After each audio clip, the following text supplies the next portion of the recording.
अस्सलामु अलैकुम वरहमतुल्लाहि वबरकातुहू। अल्हम्दुलिल्लाहि रब्बिल आलमीन वल आक़िबतु लिल मुत्तक़ीन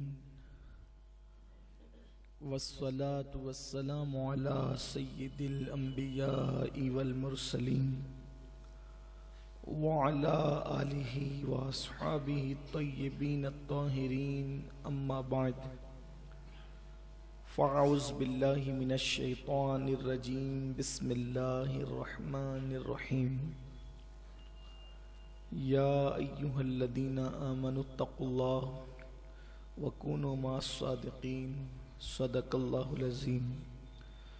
गौसे आज़म बमनी बेसरो सामा मददे क़िबले दी मददे काबे ईमा मददे इंतज़ारे करमे तुस्त मने आईनी राए खुदा जुओ खुदा बीनो खुदा दा मददे बगिरदा बे बला उफ्ताद कश्ती ज़ईफ़ानो शकिस्ता रात पुश्ती बहक के ख्वाजे उस्मान हारून मदद कुन या मुईनुद्दीन चिश्ती मदद कुन या मुईनुद्दीन चिश्ती मदद कुन या मुईनुद्दीन चिश्ती। अस्सलातु वस्सलामु अलैका या रसूल अल्लाह अस्सलातु वस्सलामु अलैका या नबी अल्लाह अस्सलातु वस्सलामु अलैका या हबीब अल्लाह व अला आलिका व अस्हाबिका या नूर अल्लाह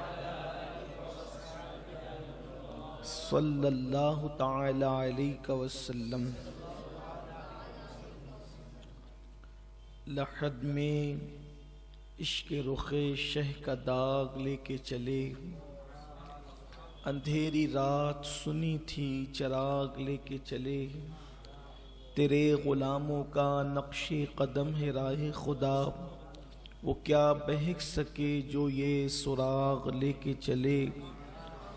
जिना बनेगी मुहिब्बान चार यार की कब्र, जिना बनेगी मुहिब्बान चार यार की कब्र, जो अपने सीनों में ये चार बाग लेके चले। गुज़िश्ता हफ्तावारी इज्तिमा में जो उन्वान हम लेके चले थे और उसका कुछ हिस्सा बाकी रह गया था, ऐलान भी किया गया था कि उसको इस हफ्ते पूरा किया जाएगा, और अगर इस हफ्ते ये मुकम्मल हो जाता है तो फिर इंशाअल्लाह आइंदा हफ्ते से एक नए खूबसूरत उन्वान के साथ हफ्तावारी इज्तिमा में आपकी और हमारी शिरकत होगी इंशाअल्लाह। अगर आपको पिछले हफ्ते का गुजरा हुआ उन्वान याद होगा तो कंजुल उम्माल शरीफ में मौजूद एक हदीस मुबारका जो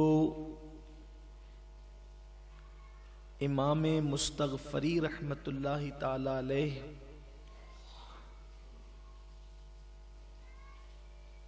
ने अपने उस्ताद शेख मिस्री से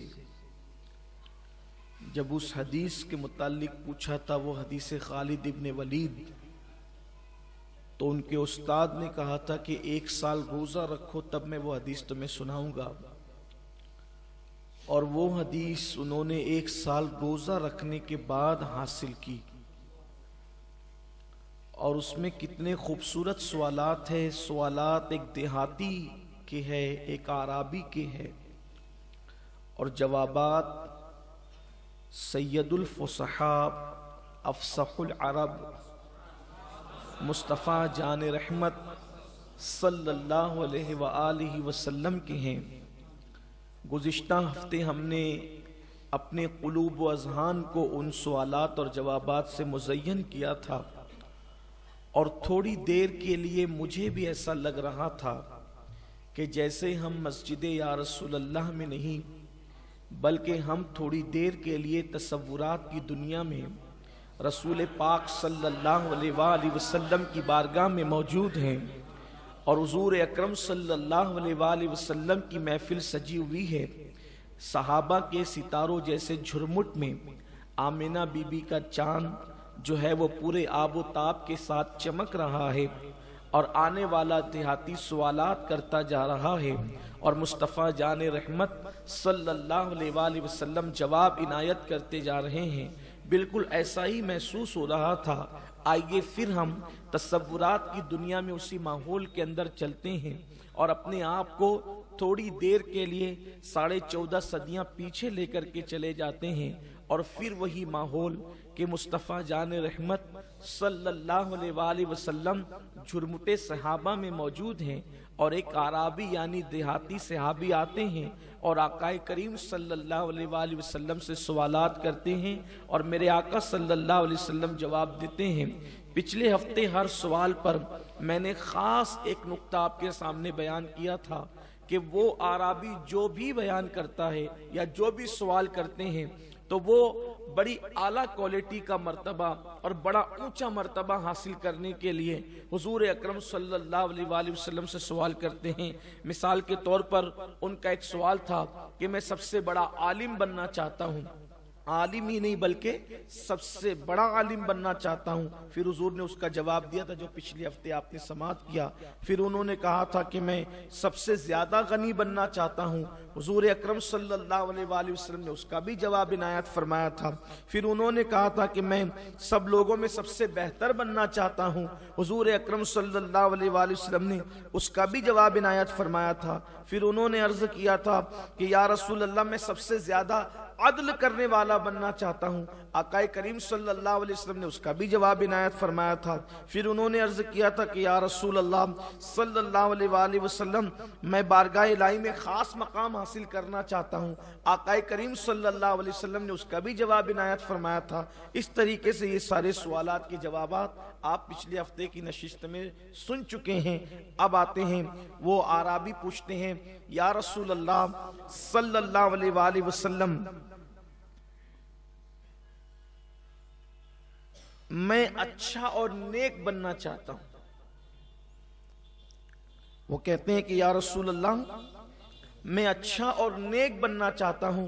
तो आकाए करीम सल्लल्लाहु अलैहि वसल्लम ने फरमाया फिर उसके लिए ऐसा करना होगा कि तू अल्लाह की इबादत ऐसे कर गोया तू अल्लाह को देख रहा है, और अगर यूं नहीं कर सकता तो फिर इस तसव्वुर से कर के अल्लाह तुझे देख रहा है और अल्लाह तो तुझे देख ही रहा है। यह हदीस मुबारका हदीस जिब्रील का एक टुकड़ा भी है कि जब जिब्रील अलैहिस्सलाम इंसानी शक्ल में बारगाह रिसालत माफ सल्लल्लाहु अलैहि वसल्लम में चंद सवालात लेकर के आए, जबकि सहाबे किराम सवाल करने में हुजूर अलैहिस्सलाम से झिझकते थे, शर्माते थे, तो उनकी झिझक को, उनकी जो है वो उस कैफियत को दूर करने के लिए आकाए करीम सल्लल्लाहु अलैहि वसल्लम की बारगाह में जिब्रील अमीन आए थे और उन्होंने मुख्तलिफ सवालात किए थे। उसकी तादाद 4 बताई जाती है। उसमें से उनका तीसरा सवाल ये था मल एहसान या रसूल अल्लाह, उसी का ये हिस्सा है। एहसान क्या है? एहसान ये तसव्वुफ को भी कहते हैं। उन्होंने पूछा था इस्लाम क्या है, ईमान क्या है, और फिर तीसरा नंबर पर एहसान क्या है। इससे पता चला कि लोग जो पूछते हैं ना कि तसव्वुफ किधर से आया, तो जहां से इस्लाम और एहसान का तसव्वुर, इस्लाम और ईमान का तसव्वुर है, वहीं से एहसान का तसव्वुर भी है। उर्दू में, फारसी में हम उसको तसव्वुफ कहते हैं, लेकिन अरबी में उसको एहसान कहते हैं। और एहसान के मुतालिक अल्लाह कुरान में फरमाता है इन्ना रहमतल्लाहि करीबुम मिनल मुहसिनीन, कि बेशक अल्लाह की रहमत मोहसिनों के करीब है। तो मोहसिन का एक तर्जुमा तो बाज लोगों ने वली भी किया है और बाज लोगों ने सूफी भी किया है। तो अल्लाह की रहमत अहलुल्लाह के करीब है, यानी अहले एहसान। तो एहसान के मुतालिक मेरे आका अलैहिस्सलाम ने फरमाया अंता अबुदल्लाह कअन्नका तरा फइन लम तकुन तरा फइन्नहु यराक, कि तू अल्लाह की इबादत ऐसे कर जैसे गोया तू अल्लाह को देख रहा है। कअन्नका की कैद लगाई गोया, इसलिए कि डायरेक्ट तो कोई अल्लाह को दुनिया में देख नहीं सकता, इंसान की आंखें उसका इहाता नहीं कर सकती, इसीलिए कअन्नका की कैद के साथ का गोया कि तू अल्लाह को देख रहा है। और हजरात सूफिया किराम की इबादत थी ऐसी कि गोया वो अल्लाह को गोया अल्लाह को देख रहे। और बल्कि बाज मर्तबा तो बुजुर्गों ने यहां तक लिखा कि बाज अहलुल्लाह उस मकाम पर पहुंच जाते थे कि कअन्नका की कैद हट जाती थी और वो दिल की आंखों से यार का मुशाहिदा कर लिया करते थे। इसीलिए किसी ने राबिया बसरी से पूछा कि राबिया तुम कैसी नमाज पढ़ती हो, तो फरमाती है जब तक अल्लाहु अकबर कहकर रब्बे अकबर का मुशाहिदा नहीं कर लेती उस वक्त सना का आगाज नहीं करती, और जब सना पढ़ने के बाद कबूलियत का मुजदा नहीं सुन लेती उस वक्त तक फातिहा शुरू नहीं करती। तो मेरे आका सल्लल्लाहु अलैहि वसल्लम से उन्होंने पूछा, उस देहाती सहाबी ने आराबी ने पूछा, मैं अच्छा सबसे अच्छा और नेक बनना चाहता हूं, सबसे अच्छा और नेक बनना चाहता हूं। तो आका अलैहिस्सलाम ने क्या फरमाया, ऐसे इबादत कर गोया तू अल्लाह को देख रहा है या अल्लाह तुझे देख रहा है, अल्लाह तो तुझे देख ही रहा है। अब जब भी इस हदीस को पढ़ा जाता है या इसका तर्जुमा किया जाता है तो ये पूरी रिवायत का सेहरा सिर्फ नमाज के सर बांध दिया जाता है कि तू ऐसी नमाज पढ़ गोया तू अल्लाह को देख रहा है, और ऐसा नहीं तो फिर अल्लाह तुझे। नमाज का जिक्र नहीं है इसमें, अंता अबुदल्लाह आया, ऐसी इबादत कर। नमाज इबादत है, इबादत, नमाज इबादत है, लेकिन नमाज के अलावा भी और इबादत है। सिर्फ नमाज इबादत नहीं, नमाज इबादत जरूर है लेकिन नमाज के अलावा भी इबादत है। अब पता चला, यहां से एक सहन मिला कि सिर्फ नमाज ही में ये तसव्वुर ना हो कि वो अल्लाह में देख रहा है, बल्कि रोजा रखो तो भी यही तसव्वुर कि अल्लाह में देख रहा है। इसलिए कि फिर रोजे में तुम रोजा अगर रखे हो तो फिर रोजे में गेम कैसा, क्योंकि अल्लाह तो हमें देख रहा है। फिर रोजे में टाइम पास करने के लिए कैरम कैसा, अल्लाह तो हमें देख रहा है। फिर रोजे के अंदर जब वो माज अल्लाह ताश के पत्ते और दिगर खुराफात कैसी, अल्लाह तो हमें देख रहा है। बल्कि अल्लाह अकबर, रोजा रखो तो अल्लाह हमें देख रहा है, सदका दो तो अल्लाह हमें देख रहा है, ज़कात दो तो अल्लाह हमें देख रहा है, तिलावत करो तो अल्लाह हमें देख रहा है। बल्कि वल्लाह ये अंताबुदल्लाह में चूंकि मोमिन का नींद से उठने से लेकर सोने तक का पूरा 24 घंटा इबादत ही है। उसकी वजह यह है कि मोमिन के 24 घंटे इबादत में है। वजह यह है कि मोमिन जो होता है, ईमान लाना भी अल्लाह के नजदीक जो है बहुत बड़ी इबादत, बल्कि जानी इबादत है। तो मोमिन की सांस सांस इबादत है, मोमिन का चलना इबादत, मोमिन का बोलना इबादत, मोमिन का उठना इबादत, मोमिन का बैठना इबादत, मोमिन का शादी ब्याह करना इबादत, मोमिन का लोगों से गुफ्तगू करना इबादत, मोमिन का कहीं आना इबादत, जाना इबादत, बल्कि मोमिन का सोना भी इबादत। अब अंताबुदल्लाह की तशरीह गोया के ये होती है, जब बात कर तो इस तसव्वुर से कर, अल्लाह तुझे देख रहा है। बैठ तो इस तसव्वुर से बैठ, अल्लाह तुझे देख रहा है। उठ तो इस तसव्वुर से उठ, अल्लाह तुझे देख रहा है। जब गुफ्तगू करते वक्त तसव्वुर रहेगा कि अल्लाह मुझे देख रहा है, तो गुफ्तगू करते वक्त किसी का दिल नहीं दुखाया जाएगा, जबान से शोले नहीं उगलेंगे, बल्कि गुफ्तगू का अंदाज वो होगा, वक़ूलू क़ौलन सदीदा, लोगों से मीठी मीठी बातें करो। शादी ब्याह करते वक्त अल्लाह मुझे देख रहा है, तो फिर इंसान फजूल खर्ची कैसे करेगा? अल्लाह अकबर, शादी ब्याह के अंदर हराम काम कैसे करेगा? अब पता चला कि अगर इंसान ये तसव्वुर कर ले कि अल्लाह मुझे देख रहा है, उसके 24 घंटे इबादत हो जाएं। और है ही 24 घंटे मोमिन की इबादत। मोमिन सोता है तो भी उसको इबादत का सवाब मिलता, इसलिए कि ईमान जो वो लेकर आया उसकी, यही तो जिगर मुरादाबादी ने कहा था, वो बहुत जबरदस्त बात कही थी। जिगर ने कहा था, महवे तस्बीह ही तो सब है, महवे तस्बीह ही तो सब है, मगर इदराक कहां, मैं वे तस्बीह ही तो सब है मगर इदराक कहा, जिंदगी खुद ही इबादत है मगर होश नहीं। जिंदगी खुद ही इबादत है मगर जिंदगी इबादत है मोमिन की। इसलिए कि जब हम कलमा पढ़ चुके तो हमारी सांस सांस इबादत है। अब उसकी रोशनी में अगर देखें तो हमारा हर लम्हा इबादत है। तो इस तसव्वुर के साथ अल्लाह हमें देख रहा है। बड़ी माज़रत के साथ मैंने जुमा की नमाज में यही उन्वान पे आज गुफ्तगू की कि हम अल्लाह से ऐसा नहीं डरते जैसे डरने का हक है। अगर सीसीटीवी कैमरा लगाओ कि तुम कैमरे की जद में हो तो लोग अपने गुटके का थूक भी निगल लेते हैं। लोग थूकते नहीं है वहां। अगर थूकूंगा तो पता नहीं मेरे बारे में लोग क्या गुमान करेंगे। सही, अगर सीसीटीवी कैमरे की नजर में है तो इंसान थूकता भी नहीं और अल्लाह की नजर में उसकी निगाह में हम है। हर वक्त वो हमें देख रहा है और क्या क्या हम नहीं करते। इससे बड़ी मुनाफिकत और जिंदगियत क्या होगी कि अगर इंसान इंसान को देखे तो इंसान के बैठने का अंदाज भी मोहतात हो। अगर कैमरा लगा हो ना तो स्टेज पर लोगों के बैठने का अंदाज भी मोहतात होता है। लोग नाक नहीं पे हाथ नहीं रखते, लोग कोई ऐसी ओछी हरकत नहीं करते जिसकी वजह से लोग मजाक उड़ाए या नाम रखे या कुछ कहे। अगर कैमरे में कैद हो रहे हो अपने जैसे इंसान ने के बनाए हुए कैमरे में तो कितनी मोहतात लाइफ हो जाती है। और कुदरत की निगाह में बल्कि कुदरत के कैमरे के अंदर कैद हो रहे हैं और वो भी लिखा जा रहा है, रिकॉर्ड बन रहा है, सब कुछ हो रहा है। लेकिन कितनी गैर मोहतात जिंदगी, कितनी गैर मोहतात। कभी हमने तसव्वुर भी किया इसका? अल्लाह हमें देख रहा है और सबको देख रहा है।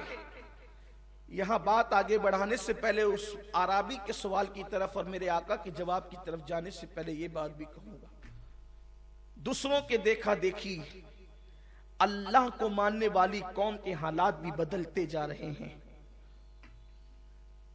अब दिसंबर का आखिरी हफ्ता है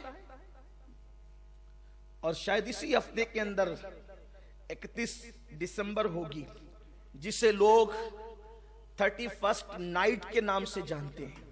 यही सब होगा। और अब ये लानत और नहुसत बड़े शहरों से, मगरबी शहरों से चलते चलते मशरिक में आई और मशरिक में भी बड़े जो वो हिंद के बड़े बड़े शहरों से अब हमारे मालेगांव शहर के अंदर भी ये नहुसत और लानत आ गई। अब यहां भी 31st नाइट का एहतमाम होने लगा है, इसलिए कि लोग मरऊब इतने हो गए मगरिबी तहजीब से, अंग्रेजों से, अंग्रेजों की तहजीब से, उनके कल्चर से इतने मरऊब हो गए। अब अपनी आप ही हो रहा है। और जिनको मिलादुन नबी के मौके पर जो बेचैनी रहती थी शिर्क और बिदअत के फतवे देने की, इस वक्त वो कुछ कहने के लिए तैयार नहीं, जबकि यही 31st नाइट का मौका है। शराब, जिना, लिवातत, बदकारी, बदफेली, डांस, बारों का आबाद किया जाना, पैसों का लुटाना, पैसों का जाय करना, ये सब कुछ हो रहा है। बल्कि अभी तो हमारे शहर मालेगांव के एक बुरका फरोश ने, बुरका मेकर ने अखबारात के अंदर मजमून शाये किया, शाये करवाया, उसने मजमून लिखा। मजमून का खुलासा यह है कि हमारे शहर के बुरका फरोश के पास जो लड़कियां या उसका नुमाइंदा बुरका सिलाने के लिए ले जाता है वो 31st नाइट से पहले बुरके का मुतालबा करता है। और उनका कहना यह है, उस बुरका फरोश का कहना यह है कि यह सिलसिला बरसों से चल रहा है। अब यहां पर कहने की बात यह है, दो चीजें हैं। एक तो यह कि अगर 31st नाइट के लिए बुरके सिए जा रहे हैं तो कहीं ऐसा तो नहीं कि मुस्लिम बेटियां भी 31st नाइट में शरीक हो रही है। अगर यह सूरत हाल है तो फिर चुल्लू भर पानी में डूब मरने की बात है, क्योंकि जिस मजहब ने औरत को नमाज पढ़ने के लिए जमात के साथ मस्जिद में जाने से रोक दिया फितने की वजह से, असल हुक्म तो यही है, असल हुक्म दौरे रिसालत से यही है कि औरत मस्जिद में जा सकती है। लेकिन फितने के खौफ से सैयदना फारूक आजम ने रोक दिया कि नहीं, अब औरतों की इज्जत को खतरे में देखकर या औरतों की कैफियत को देखकर उनकी आबरू को बचाने के लिए फारूक आजम ने कहा, अल्लाह की बंदियां अब अल्लाह के घर में नहीं आएंगी इज्जत की हिफाजत की खातिर, और फिर रोक दिया गया औरतों को मस्जिद से।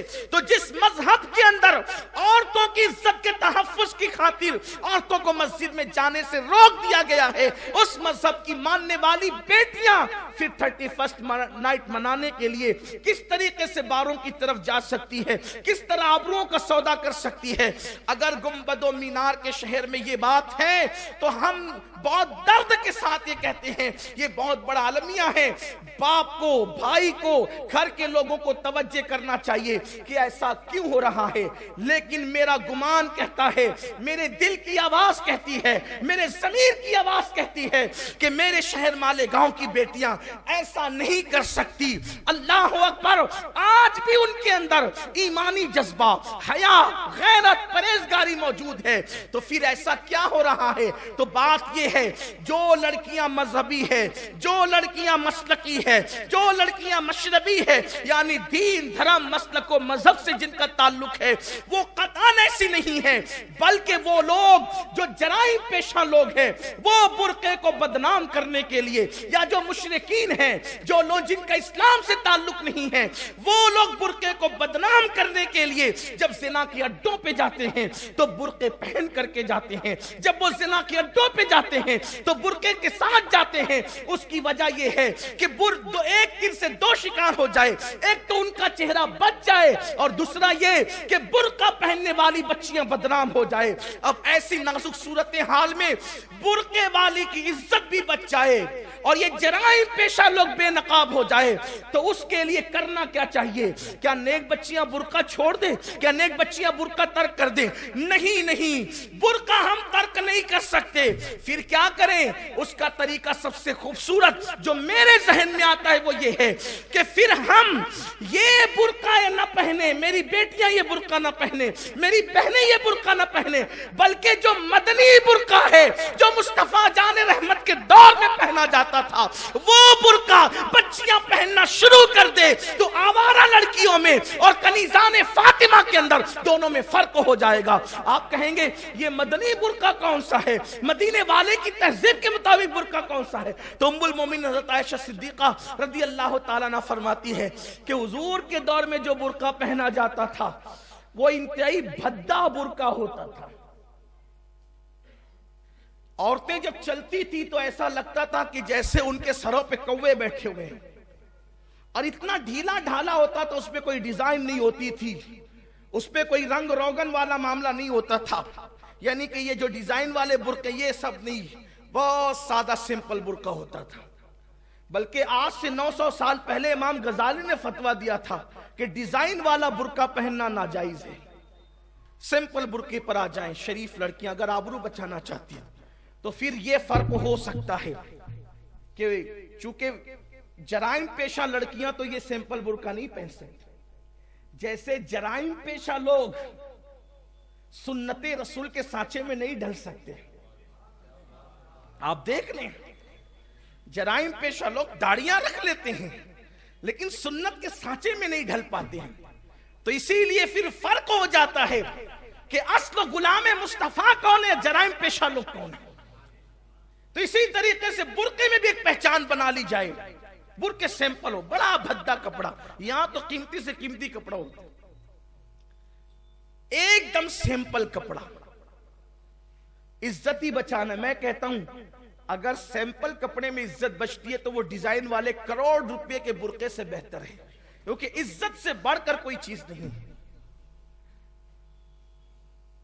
हम मुजम्मत करते हैं इसकी 31st नाइट को जो बुर्के का मिसयूज हो रहा है। मैं फिर कहता हूं मुस्लिम बच्चियां मेरी कौम की इतनी बेबाक नहीं है, क्योंकि मुझे यकीन है उनकी आबरू पर और उनकी हया पर।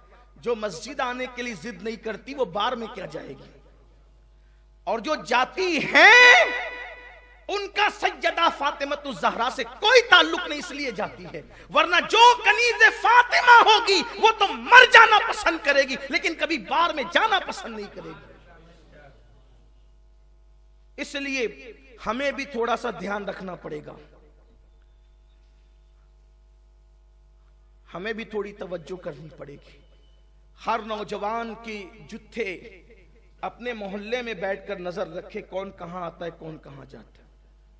थोड़ा सा इस पर सिर्फ नमाज रोजा पढ़ करके अपनी जिम्मेदारी पूरी नहीं होती। ये जो इदारे बना बना रखे ना मोहल्लों के अंदर, ये सिर्फ रात के 3-3 बजे तक पड़े रहकर के औंधे पड़े रहकर टीवी देखने के लिए नहीं है। ये जो मोहल्ले के इदारे कल्बे हैं ना, इनको अपना काम करना चाहिए। ये बैठे मोहल्लों के अंदर और नजर रखे कौन कहां जा रहा है, और अगर किसी के कदम गलत तरफ उठते देखे तो उसके माँ बाप को तंबीह करें। अगर मोहल्ले में रहना होगा तो मुस्तफा जान रहमत के कानून के मुताबिक जिंदगी गुजारना होगा।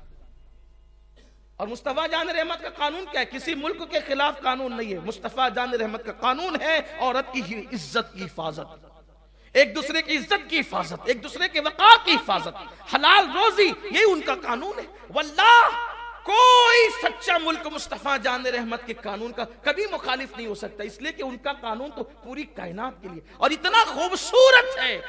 सुबह उठना जल्दी उठना उनका कानून है, पूरा लिबास पहनना उनका कानून है, गरीबों की झोली भरना उनका कानून है, मुस्कुरा कर लोगों के दिल जीतना उनका कानून है, लोगों का बोझ उठाना उनका कानून है, खुद भूखे रह के दूसरों को खिलाना उनका कानून है, खुद पेट में पत्थर बांधकर दूसरों को अता करना उनका कानून है, गरीबों को माला माल करना उनका कानून है, बेटियों की आबरू बचाना उनका कानून है, बेटियों के सर पे शफकत का हाथ रखना उनका कानून है, बेटी आ जाए तो इस्तिकबाल के लिए खड़े हो जाना उनका कानून है। यही सब तो उनका कानून है, और क्या है। बल्कि उनका कानून तो यह कि तेरी सीरत तेरी सूरत जमाने से निराली है, तेरी हर हर अदा प्यारे दलील बेमिसाल। अगर मेरी बहनों तक ये पैगाम पहुंच रहे तो उनसे भी कहता हूं, अगर कोई इस बला से सरशार है, अगर कोई इस बला में सरशार है और इस बला से सरशार है, तो उससे कहता हूं खुदा के लिए जवानी में रंगरेलियां मत करो। एक दिन इस बदन पे झुर्रियां भी पड़नी है, एक दिन ये बदन कब्र में भी जाना है। अगर कोई अपने हुस्न की नुमाइश करने के लिए और हुस्न को रोकड़ा करने के लिए तैयार है तो उसको मालूम होना चाहिए कि अल्लाह का अज़ाब बड़ा सख्त है। इन्ना बत्श रब्बिका लशदीद, तेरे रब की पकड़ बड़ी सख्त है। और जिन मर्दों की तरफ जेवर और दौलत और बाइक पर घूमना और पार्कों में घूमने की लालच में अगर कोई कौम की बेटी किसी का हाथ पकड़कर जा रही है तो उसको मालूम होना चाहिए कि मर्दों का हाल गुलिस्तां के भौरों से भी ज्यादा खुदगर्ज है।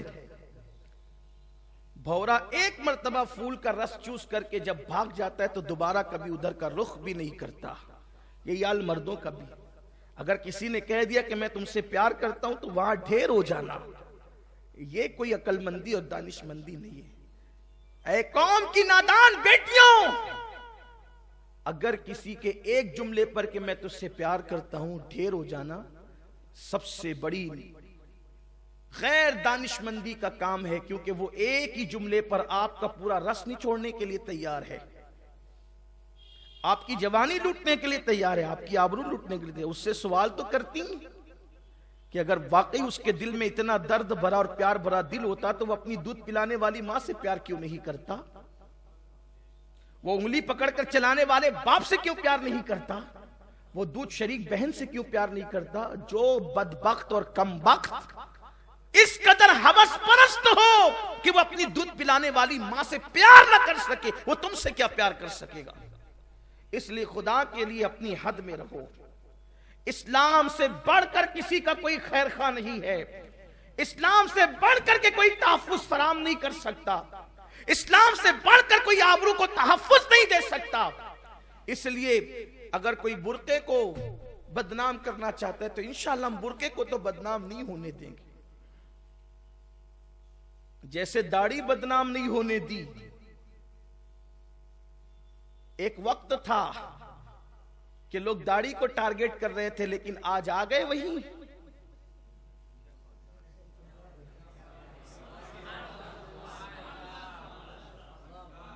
दाढ़ी को टारगेट करने वालों, जब बाल सफेद हो जाते हैं तो फिर दाढ़ी को टारगेट करने वालों को ही वही, आखिर दाढ़ी में कुछ तो है कि मरने से पहले आपको दाढ़ी सूझ रही है। दाढ़ी में कुछ तो है। अगर दाढ़ी दहशतगर्दी की अलामत होती तो फिर बुढ़ापे में आपको क्या सूझा? पता चला दाढ़ी में कुछ तो है। ये दाढ़ी की बात बड़ी गाढ़ी है। आसानी से वहां तक रसाई हो जाए तो अल्लाह कबूल फरमा ले। तो लोग बहुत टारगेट कर रहे थे दाढ़ी को, लेकिन दाढ़ी तो फिर दाढ़ी है ना, मुस्तफा जान रहमत की सुन्नत, और महबूब की सुन्नत में कभी दहशतगर्दी नहीं हो सकती। लोग देर से आते हैं मगर वहीं आते हैं जहां मेरा महबूब होता है, जहां मेरे आका सल्लल्लाहु अलैहि वसल्लम की सुन्नत होती है। अल्लाह तबारक व ताला महफूज रखे और अल्लाह बुरके को भी तहफ़्फ़ुज़ फराम करना है। तो अर्ज ये कर रहा था कि उस आराबी ने पूछा कि मैं सबसे अच्छा और नेक बनना चाहता हूं, तो आका ने फरमाया अल्लाह की इबादत यूं करो गोया तू अल्लाह को देख रहा है, और अगर तुम उसे नहीं देख रहे हो तो वो तुम्हें देख रहे हो, तो तुम्हें देख ही रहा है। फिर उस आराबी का सवाल था, मैं कामिल ईमान वाला बनना चाहता हूं। देखो फिर मैं बार बार वही कह रहा हूं कि इस आराबी का सवाल की क्वालिटी बहुत आला है। यानी ये नहीं कहा कि मैं ईमान वाला बनना चाहता हूं, क्या कहा? कामिल ईमान वाला बनना चाहता हूं। यानी कि हर चीज में क्वालिटी और उसकी चॉइस जो है वो आला से आला है। और कहते हैं मैं कामिल ईमान वाला बनना चाहता हूं। कुर्बान मेरे आका ने कामयाबी के कैसे उसूल अता किए, कैसे ज़ाब्ता अता किया, और कितनी खूबसूरत बातें की। सैयदुल फुसहा ने, अफसहुल अरब ने कैसी अजीम बात फरमाई। उन्होंने पूछा मैं कामिल ईमान वाला बनना चाहता हूं, तो आका अलैहि सलाम ने फरमाया अपने अखलाक अच्छे कर लो, कामिल ईमान वाले बन जाओगे। यानी कामिल ईमान अच्छे अखलाक की बुनियाद पर होते हैं। अखलाक अच्छे कर लो। अब हम जरा देखें कि हम कामिल ईमान वाले ही बनना चाहते हैं, फिर हमारे अखलाक भी क्या है। अच्छे अखलाक की कुछ अलामत हो। पहली बात तो ये बताऊं, एक होते हैं अखलाक, और एक होते हैं कभी कभार लोगों के साथ अच्छा सुलूक। ये जो कभी कभार अच्छा सुलूक होता है उसको अखलाक नहीं कहते। अखलाक की तारीफ यह कि अखलाक हमारी आदत बन जाए। जैसे अगर हम अंधेरे में भी खा रहे हो तो हमारे हाथ का लुकमा कभी नाक में नहीं जाता, हमेशा मुंह में ही जाता है। यह आदत है। सही, यह आदत है। तो ऐसे ही जैसे अंधेरे में भी लाख अंधेरा हो, एक हाथ को दूसरा हाथ सुझाई नहीं देता, लेकिन फिर भी लुकमा मुंह में ही जाता है। तो जब तक के अखलाक ऐसी आदत ना बन जाए उस वक्त तक हम बाअखलाक नहीं कहला सकते। कभी मूड में हो तो लोग उसके साथ अच्छे सुलूक से पेश आ गए, ये कभी इत्तेफाकी वाक़या हो गया, ये अखलाक नहीं। अखलाक जो आया आने वाले की सूरत नहीं, आपकी आदत ही है। मिसाल के तौर पर कोई अजमत और बुजुर्गी वाला आदमी आया, उसके लिए उठकर खड़े हो जाए। बल्कि हुजूर अकरम सल्लल्लाहु अलैहि वसल्लम ने खुद अपने बाद सहाबा की आमद पर सहाबा को कहा कि अपने सरदार के लिए उठ के खड़े हो जाओ। और हुजूर अकरम सल्लल्लाहु अलैहि वसल्लम भी, आका अलैहिस्सलाम का यह फरमान भी है कि कौम के मुअज़्ज़ज़ लोगों की ताज़ीम उनके मनसब के एतबार से करो, और अगर दूसरी कौम का कोई मुअज़्ज़ज़ आदमी भी हमसे मिलने आ जाए तो हम उसका जो मनसब है उसके मुताबिक उसकी इज्जत करें। जैसे हुजूर अलैहिस्सलाम ने बाज काफिर सरदारों के लिए अपनी चादर भी बिछा दी, और उस चादर वाले अखलाक को देख करके वो मुतासिर हुए। तो जैसे उठकर खड़े होना, पहले सलाम करना, खुद सलाम करना पहले लोगों को, ये अखलाक है, अच्छे अखलाक है। इसी तरह बात करते वक्त लोगों के दिलों का ख्याल करना, गुफ्तगू में किसी का दिल ना टूटे। इसी तरीके से मेहमान आ जाए तो उसकी मेजबानी करना। देखो मेहमान को खाना खिलाना एक अलग उन्वान है और मेजबानी करना एक अलग उन्वान। मेहमान को आने पे खाना सब खिलाते हैं, लेकिन मेजबानी सब नहीं कर पाते। तो खाना खिलाने और मेजबानी में फर्क क्या है? खाना खिलाना मतलब खिला दिया खाना, खाना तो आने वाले कुत्ते को भी लोग टुकड़ा डाल देते हैं। मेजबानी क्या है? आने वाले मेहमान का इतना इकराम करें, इतनी इज्जत करें कि उसका दिल खुश हो जाए। ये है मेजबानी।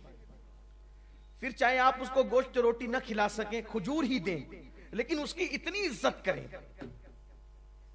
उसको इतना रिस्पेक्ट दें, उसका इतना रिस्पेक्ट करें कि उसका दिल खुश हो जाए कि मैं कहां आ गया। बिठाने में, उठाने में, खिलाने में, पिलाने में, गुफ्तगू में उसका इकराम करें। बल्कि आका अलैहिस्सलाम फरमाते हैं कि जो अल्लाह और यौम आखिरत पर ईमान रखता है उसको चाहिए कि वो मेहमान का इकराम करे, मेहमान का एहतराम करे। बाज मर्तबा तो ऐसा भी हुआ कि हुजूर के घर मेहमान आ गए और खिलाने के लिए बजाहिर कुछ ना था, तो हुजूर अलैहिस्सलाम ने अपनी बास चीजें गिरवी रख करके लोगों को खिलाया। तो अपने अखलाक अच्छे कर लो। अब अखलाक में बहुत सी चीजें आती हैं। हुजूर अकरम सल्लल्लाहु अलैहि वसल्लम के अखलाक करीमाना को देखते जाइए और जिंदगी गुजारती है। पड़ोसियों के साथ क्या अखलाक, जिनके साथ हम बैठते उठते उनके साथ क्या अखलाक। देखो क्या अखलाक थे आका करीम सल्लल्लाहु अलैहि वसल्लम के। बहुत सी चीजें और आप सुनते ही रहते हैं। अगर अखलाक का बाप खुले मुस्तफ़ा जान रहमत के खुल्क़ अजीम का, तो आप समझ सकते हैं कि फिर बात कहां को पहुंचेगी। और फिर हम तो उसके लिए तो फिर रातें चाहिए, क्योंकि उनके अखलाक की बात छिड़ जाए। बल्कि मैं तो ये कहता हूं कि जहां से अखलाक का शऊर पाए वो मुस्तफ़ा जान रहमत के अखलाक। जो पागल ऊंटों को भी कभी नजरअंदाज न करे, जो चिड़िया की फरियाद भी कभी रद्द न करे, जो कुत्तों तक का ख्याल करे, जो पागलों तक का ख्याल करे। आपने सुना होगा, मैंने इससे पहले गुज़िश्ता मिलाद शरीफ में बहुत से वाक़यात इस सिलसिले में बयान किए कि वो पागल औरत हुजूर को धूप में लेकर के खड़ी रहे, हुजूर अलैहिस्सलाम खड़े रहे। और वो उसकी तफसील में नहीं जाता, लेकिन एंड इस पर हुआ कि उस हुजूर अलैहिस्सलाम ने कहा कि जब भी तुम्हारी कोई न सुना करे तो फिर मेरे पास आया करो, जब तुम्हारी कोई नहीं सुनेगा तो मैं सुनूंगा। एक ऊंट पागल हो गया, सबको काटता था, हुजूर उसके पास गए और उसके सर पे हाथ फेरा तो वो पागल ऊंट, हुजूर ने उससे, उसके मालिक से कहा कि तुम इस पे जुल्म कर रहे हो। और फिर सारी तफसीर उसके बाद आपने सुनी थी। चिड़िया ने फरियाद की, हुजूर अलैहिस्सलाम ने उसके बच्चों को वापस करने का हुक्म दिया। हरनी ने पुकारा हुजूर अकरम सल्लल्लाहु अलैहि वसल्लम, हुजूर अलैहिस्सलाम ने खुद वहां खड़े रह करके उसको आजाद फरमाया। बहुत सी बातें अखलाक से मुताल्लिक। एक रिवायत, हुजूर अलैहिस्सलाम सफर में है, हालत सफर में।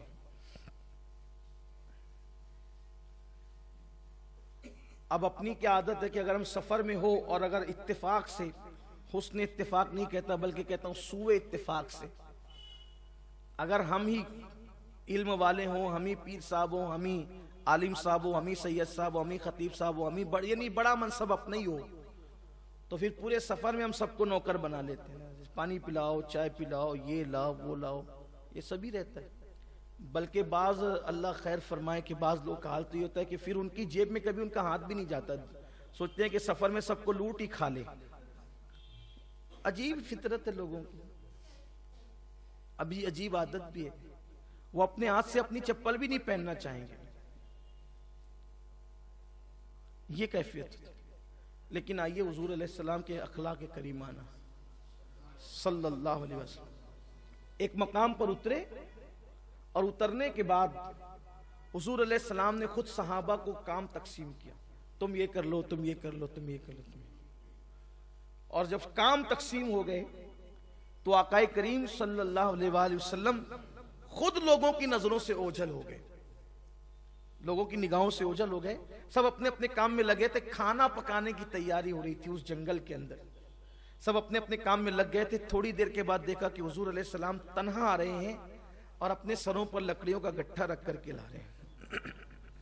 गौर करें आप, जिसकी रसाई खुदा तक हो, मैदान महशर का जो दूल्हा हो, जो मालिक जन्नत हो, मालिक कौनैन हो, मालिक कुल हो, जो महबूब खुदा हो, जिसकी मर्जी खुदा की मर्जी, जिसको हिल्लत व हुर्मत के कानून का मालिक बना दिया जाए, आसान काम दूसरों को सौंपा और जो मुश्किल काम था वो अपने जिम्मे लिया, बताया तक नहीं, लकड़ियों का गट्ठा सर पे रखकर लिया। सहाबा दौड़े, उसके हुजूर आपने ये क्या किया? आका अलैहिस्सलाम ने फरमाया कि तुम्हें काम सौंप दिया था तो अब काम एक बचा था और मैं ही बचा था, तो वो काम मैंने अपने जिम्मे पे ले लिया। कहा हुजूर हमें हुक्म फरमाते? फरमाया मैं बंदा हूं, मैं इम्तियाजी और इनफिरादी शान के साथ रहना पसंद नहीं करता, मैं अल्लाह का बंदा हूं और बंदों ही की तरह जिंदगी गुजारना पसंद करता हूं।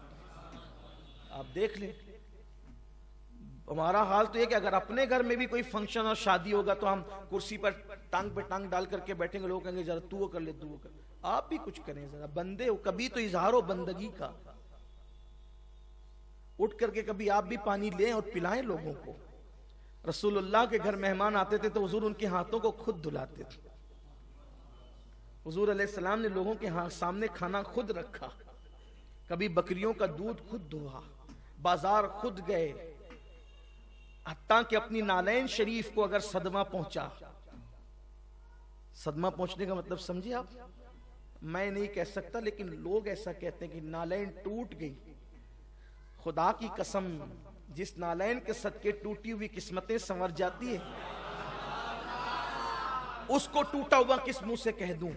तो इसीलिए जब मैं भी नालैन का जिक्र करता हूं तो कहता हूं कि नालैन को सदमा पहुंचा, मतलब अब आप समझ गए हो। तो नालैन को सदमा पहुंचा तो अपने हाथ से सिल लिया करते।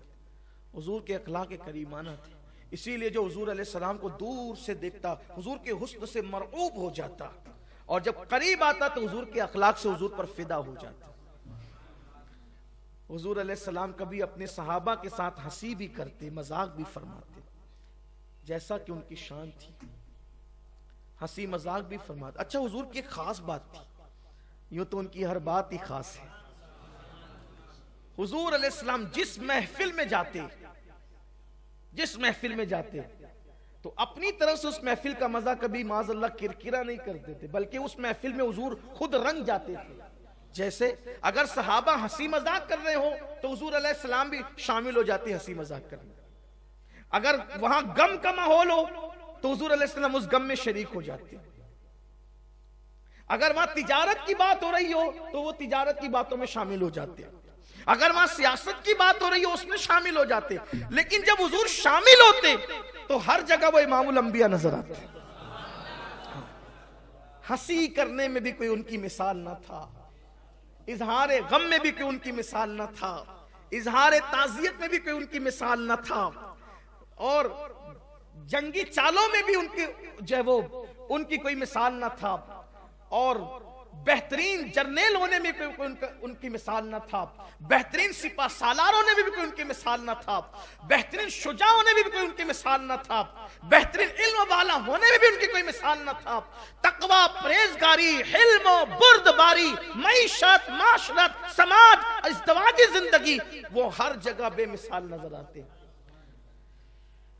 कभी मजाक फरमाई तो ऐसा कि फिर मजाक को मेराज नसीब होगी।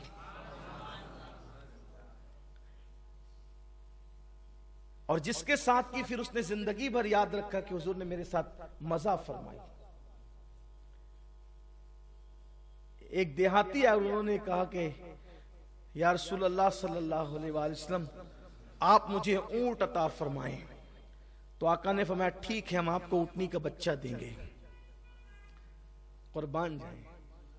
यहां तो सर झुका के और मुंह लटका कर चेहरे पे जब तक 3:30 न बज जाएं तो जब तक लोग ये नहीं समझते कि मैं मुत्तकी भी हूं। तकवा आपकी तबीयत का नाम नहीं है, तकवा मुस्तफा जाने रहमत की अदाओं का नाम। जबरदस्ती मुंह लटका कर लोगों पे रोब झाड़ने की कोशिश कीजिए।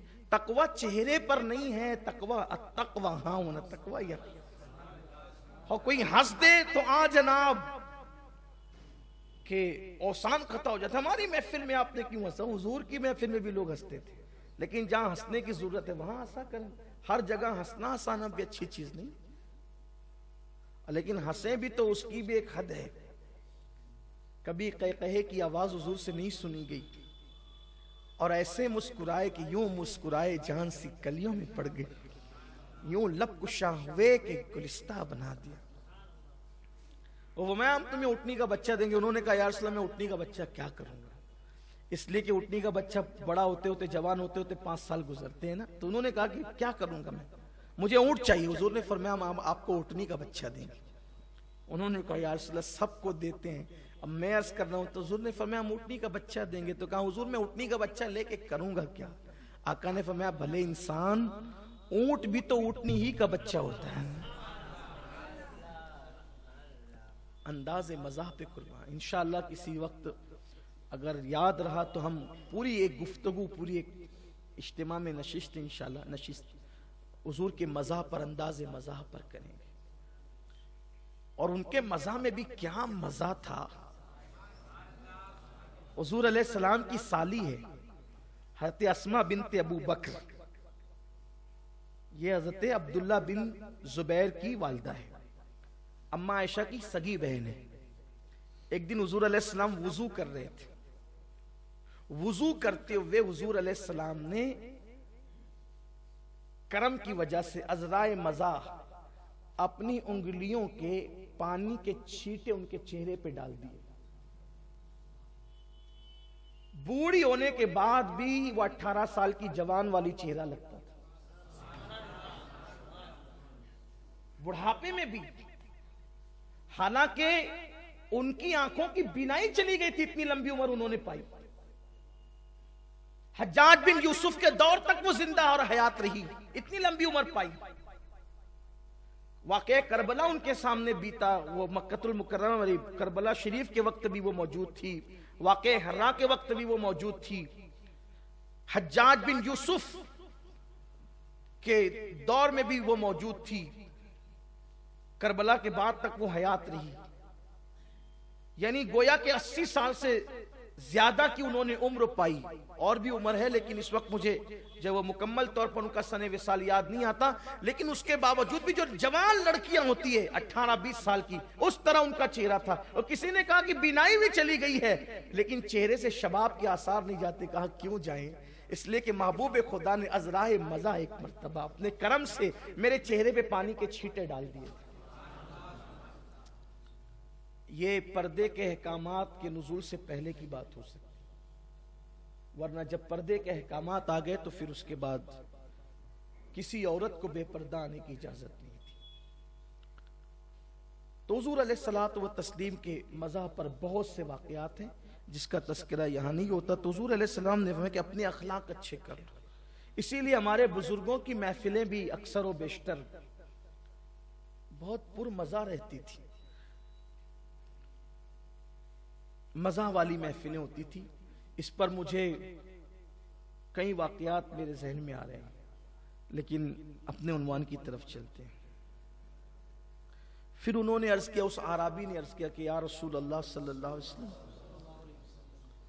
मैं अल्लाह का फरमा बरदार बंदा बनना चाहता हूं, यानी मेरा शुमार फरमा बरदारों में फरमा बरदार बनना चाहता हूं।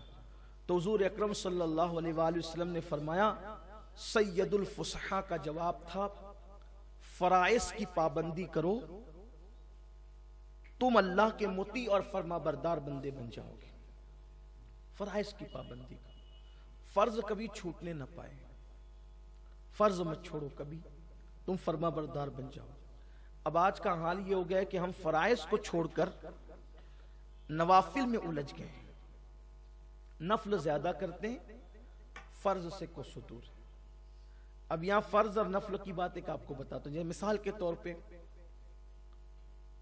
कहीं ऐलान हो रहा हो कि भाई मस्जिद में चंदा लिखाओ, मदरसे में चंदा लिखाओ, लिखाना चाहिए। आए दिन तो हम ही लोग ऐलान करते रहते हैं कुछ न कुछ। अभी आज भी असर के बाद ऐलान किया था, आज भी माशाल्लाह एक मस्जिद का संग बुनियाद सुन्नी दावत इस्लामी ने रखा, अल्हम्दुलिल्लाह। बड़ा खूबसूरत साल ये गुजरा है।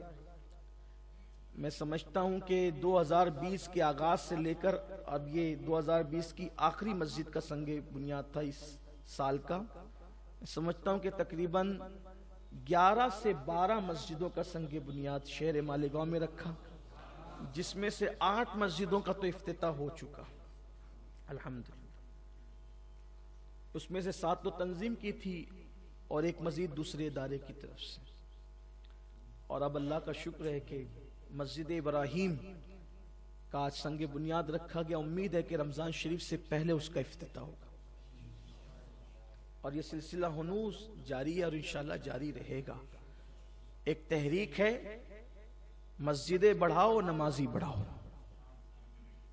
मस्जिदें ही बढ़ेगी इंशाल्लाह और नमाजी भी बढ़ेंगे इंशाल्लाह।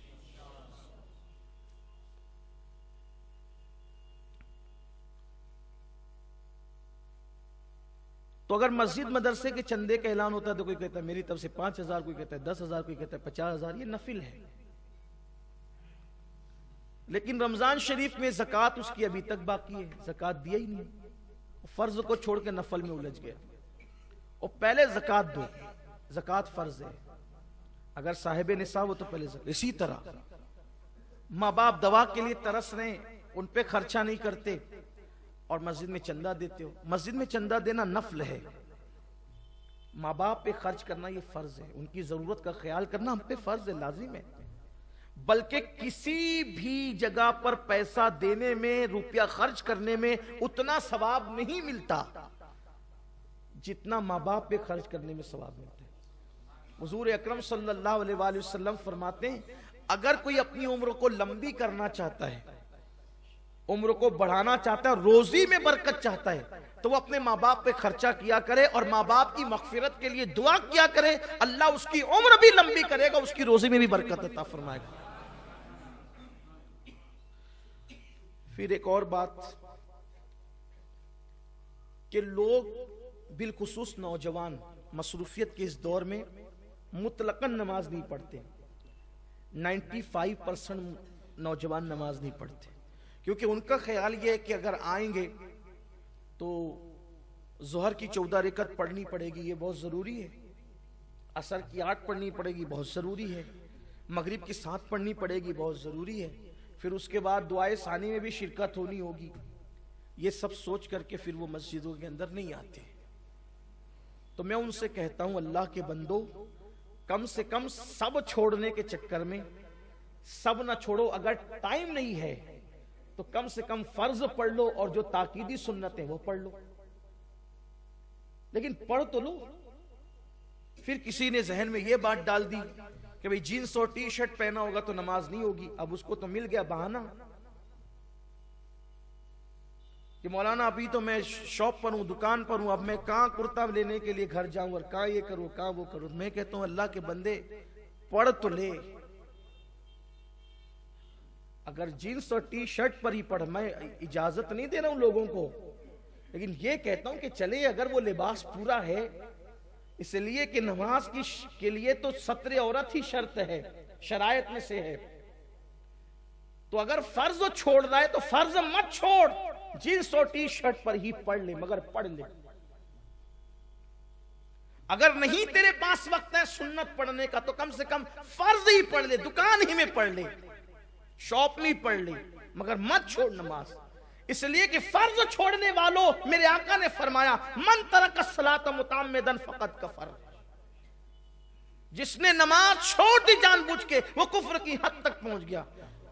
मेरी बात का ये मतलब ना निकाला जाए कि मैं सुन्नतें तर्क करने की, वल्लाह ये बात नहीं कर रहा हूं। सुन्नत पढ़ने वालों पढ़ो, कुर्ता पाजामा पहनने वालों पहनो, मैंने नहीं मना किया, लेकिन ये कहना चाहता हूं कि जो बिल्कुल नहीं पढ़ रहा है वो 95% तबका, उनसे कहता हूं कम से कम फर्ज तो पढ़ लो। मेरा यकीन और विजदान कहता है जिस दिन फर्ज की लज्जत नसीब हो जाएगी, अल्लाह तबारक व तआला सुन्नतों की तौफीक भी अता फरमा दे। नहीं से हाथ हो, कम से कम पढ़ो तो सही। कुर्ते के बहाने के चक्कर में जींस टी शर्ट को वो मत बनाओ, बहाना मत बनाओ। वो पहनते हो तो पढ़ो, लेकिन पढ़ो। नहीं पढ़ने से बेहतर है कि फर्ज की पाबंदी करो, फर्ज पढ़ लो। लेकिन सुन्नते मौकेदा का बार बार छोड़ने का आदी बन जाना, यह भी गुनाह। इस मसले को भी जहन में रखें, लेकिन नमाज की पाबंदी करें। हुजूर अलैहिस्सलाम ने फरमाया कि फराइज का पाबंद बने, अल्लाह के मुती और फरमा बरदार बन जाओ। चले अब यहां पर आखिरी आज की, हालांकि अभी हदीस और बाकी है। अगर आज भी आधा घंटा मजीद गुफ्तगू हो तो भी हदीस मुकम्मल नहीं होगी। और मैं चाह रहा हूं कि थोड़ा सा इसको जब शुरू किया है तो फिर इसको इख्तिताम तक लेकर ही चले जाएं। आज का आखिरी सवाल इस महफिल का कि उन्होंने अर्ज किया, ये बहुत खास है, पूरी बात ही खास है लेकिन इस पर खास तवज्जो। आराबी सवाल करते हैं, या रसूल अल्लाह,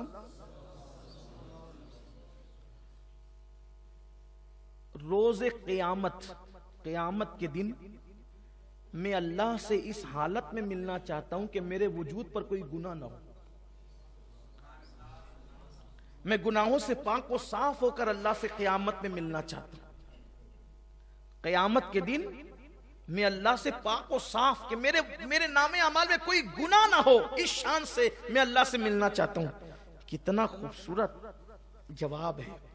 हुजूर अलैहिस्सलाम फरमाते हैं, गुस्ल जनाबत को खूब अच्छी तरह किया करो, इसकी बरकत से अल्लाह से तुम इस हालत में मिलोगे कि तुम्हारे नामे अमाल में कोई गुनाह नहीं होगा।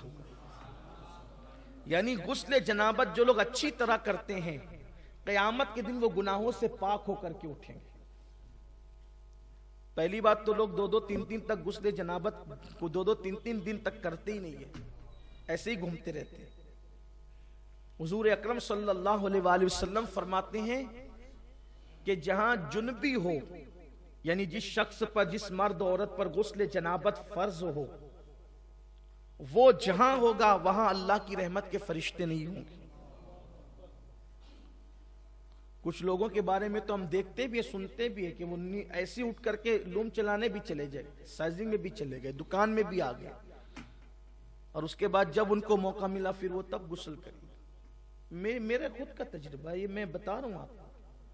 कहीं ऐसे लोग से मेरी मुलाकात हुई तो मैंने कहा कि चले नमाज, मेरी तो आदत है कि जब लोग मुझसे मिलते हैं तो या तो अगर मौका होता है तो मैं उनको नमाज की दावत दे देता हूं, या फिर हफ्तावार इज्तिमा की दावत देता हूं। ये बचपने से मेरे मामूलात में है, इसलिए कि जब से मैंने पढ़ा कि किसी बंदे को नेकी की तरफ बुलाना 60 साल की बेरिया इबादत से बेहतर है। मैंने कहा कि क्यों छोड़े 60 साल की इबादत?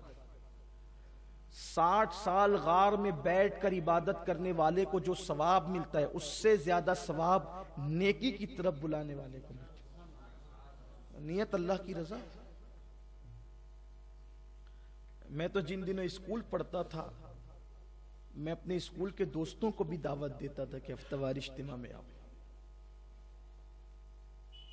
और आपसे भी कहता हूं, सिर्फ अपना इज्तिमा में आ जाना काफी नहीं है कि चलो मस्जिद पूरी भर गई, मस्जिद या रसूलुल्लाह पूरी भर गई, हम खुश हो जाएं, इतना काफी नहीं। जहां जहां तक हुजूर अलैहिस्सलाम की दावत पहुंचा सकते हो पहुंचाओ, इसलिए कि हुजूर अकरम सल्लल्लाहु अलैहि वसल्लम को खुशी उस वक्त होती है सबसे ज्यादा जब कोई हुजूर के दीन की दावत को पहुंचाता है। काश कि हमारे हफ्तावार इज्तिमा में आने वाला हर बंदा दाई बन जाए, मुबल्लिग बन जाए। मैं फिर कहता हूं कि मुबल्लिग बनने के लिए कोई जरूरी नहीं कि आप सर पे अमामा सजाएं, आप मेरी तरह बड़ी ही दाढ़ी रख लें, मेरी तरह कुर्ता पायजामा ही पहनने लगे, ये कोई जरूरी नहीं है। दाई कहते हैं दावत देने वालों को, हुजूर की दावत पहुंचाओ। अगर आप जीन्स टी शर्ट में हुजूर की दावत किसी को दे सकते तो कम से कम 2 नेकी तर्क करने से तो अच्छा था कि 1 नेकी तर्क हो रही तो एक हाथ में ले ले। पैंट शर्ट पर ही अगर आप हुजूर की दावत किसी को पहुंचा सकते पहुंचाएं आप। हुजूर अकरम सल्लल्लाहु अलैहि वसल्लम ने फरमाया, बल्लिगु अन्नी वलौ आया, मेरी तरफ से पहुंचा दो अगर एक ही बात जानते हो। अब ये भी बात आपसे कहूं, कुछ लोग कहते हैं यार मैं अमल नहीं करता तो मैं क्या बात आम करूं। एक शख्स ने पूछा कि या रसूल अल्लाह सल्लल्लाहु अलैहि वसल्लम, मैं दीन पर अमल नहीं करता, क्या मैं दीन की दावत दूं? हुजूर फरमाते हैं कि ठीक है, दो दावत, अमल की कोशिश भी करो लेकिन दावत दो। हो सकता है जिस पर तुम अमल नहीं कर पा रहे हो तुम्हारी दावत से वो अमल कर ले। तो हुजूर अकरम सल्लल्लाहु अलैहि वसल्लम ने ये मसला भी हल फरमा दिया। और मैं समझता हूं कि बाज मर्तबा जहां हम लोगों की पहुंच नहीं होती वहां आप लोगों की पहुंच हो सकती। हमारे बेशुमार ऐसे हफ्तावार इज्तिमा में आने वाले हमारे अहबाब हैं कि जिनकी दावत पर वो तबका आया जिनको हम न ला सके। और अगर अपनी वजह से किसी की जिंदगी अल्लाह ताला संवार दे तो वही बंदा हमारे लिए निजात का जरिया बन सकता है। तो एक दिन मैंने अपने एक एक जगह मैं बैठा हुआ था, तो मैंने उनसे कहा कि चलें नमाज पढ़ लेते हैं। और उन्होंने कहा आप जाएं। कहा आप भी चलते तो अच्छा होता। मैं अकेला ही था, तो उन्होंने कहा एक काम करता हूं, मैं मस्जिद तक आपको पहुंचा दे। तो चलिए वो आए, मस्जिद के दरवाजे पर उन्होंने मुझे पहुंचा। फिर उन्होंने कहा कि भाई दरवाजे तक आए, पढ़ तो नहीं। मेरे कान में कहा कि सैयद साहब मैं असल में अभी मेरा गुस्ल बाकी। बड़ा सदमा हुआ। बल्कि ये भी हदीस पाक में आया है कि जो गुस्ल जनाबत में ताखीर करे, मरते वक्त तो उसकी जबान पे कलेमा नहीं आएगा।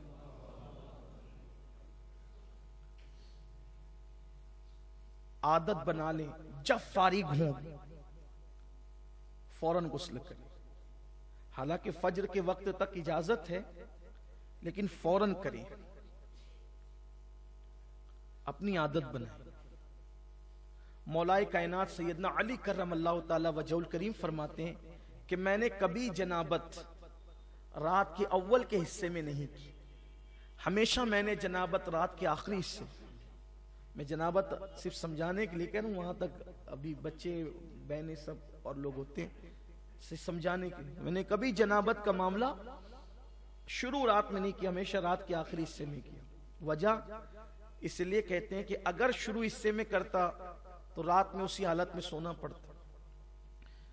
अभी तो बहुत आसानी है मेरे अजीजों, गीजर चालू करो और 5 मिनट में गुसल करके बाहर निकल जाओ, तो फिर भी लोग मलीछे जैसे बने रहते हैं, 2-2, 3-3 दिन नहीं नहाते। लेकिन वो वक्त, और वो भी अरब के अंदर, जहां तेल से भी महंगा पानी आज भी बिक रहा है। पेट्रोल वहां सस्ता है, पानी महंगा है अभी भी। तो समुंदरों का पानी उन्होंने काबिल इस्तेमाल बना लिया मशीनों के जरिए से, तो अब भी पानी महंगा है वहां। तो जब कुओं के जरिए पानी निकाला जाता होगा तो उस वक्त पानी की कितनी अहमियत होगी। तो मौलाए कायनात कहते हैं कि रात के शुरू हिस्से में जनाबत इसलिए नहीं की कि रात भर जनाबत की हालत में सोना पड़ता था, इसलिए मैं आखिरी हिस्से में जनाबत करता ताकि मैं नापाक ना रहूं। क्यों? अगर उसी हालत में मौत आ गई तो अल्लाह को मुंह क्या दिखाऊंगा। तो इसलिए अगर गुस्ल जनाबत फर्ज हो जाए तो फौरी तौर पर करें। हालांकि फौरी तौर पे फर्ज वाजिब नहीं है, फजर की अजान तक अगर वुजू करके सो जाए तो इजाजत है, लेकिन मौत का भरोसा क्या है। एक बात आपको बताऊं, गुस्ल जनाबत न करने का नुकसान कभी कितना बड़ा होता है। एक है शहीद हकीकी,